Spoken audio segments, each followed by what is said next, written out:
ఆయన మూవీ నేను ఓటీటీలో చూశాను. అబ్బబ్బా ఏమైనా ఉందండి మూవీ. లిటరల్గా ఏడిపించేశారు భయ్య. నాని గారు, మృణాల్ ఠాకూర్, అలాగే చిన్న పాప క్యారెక్టర్ చేసిన పాప కూడా చాలా బాగా యాక్ట్ చేశారు. లిటరల్లీ ఏడిపించేశారు భయ్య, అంత బాగా ఉంది సినిమా. మనకు తెలుసు నాని గారు చాలా బాగా యాక్ట్ చేస్తారని.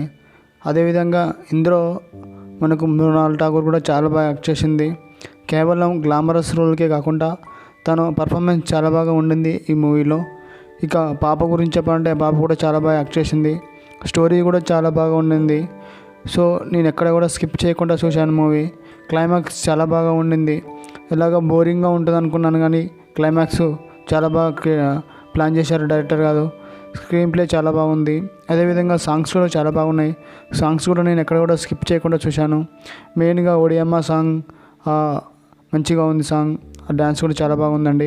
మెయిన్గా చెప్పాలంటే సాంగ్స్ కానీ బ్యాక్గ్రౌండ్ స్కోర్ కానీ చాలా బాగా ఉంది. చాలా బాగా వర్కౌట్ అయింది.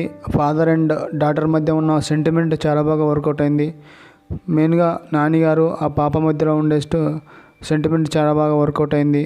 మెయిన్గా అదేవిధంగా నాని గారు అండ్ మృణాల్ ఠాకూర్ మధ్య ఉన్న లవ్ కూడా చాలా బాగా వర్కౌట్ అయింది. లవ్ ఫీలింగ్స్ కూడా చాలా బాగా వర్కౌట్ అయినాయి.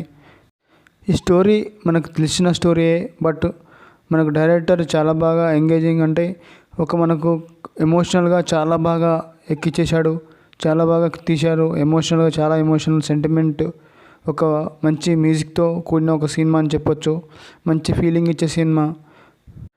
ఎక్కడ కూడా మనకు బోర్ కొట్టదు మూవీ అనేది. సినిమాటోగ్రఫీ కూడా చాలా బాగా ఉండింది. ఈ మూవీలో హైలైట్ వచ్చేసి మృణాల్ ఠాకూర్ యాక్టింగ్ అండ్ నాని గారి యాక్టింగ్, ఇంకా పాప గారి యాక్టింగ్ చాలా బాగుండింది. So thanks for the watching. ఈ వీడియో మీకు నచ్చినట్లయితే లైక్ చేయండి, సబ్స్క్రైబ్ చేసుకోండి.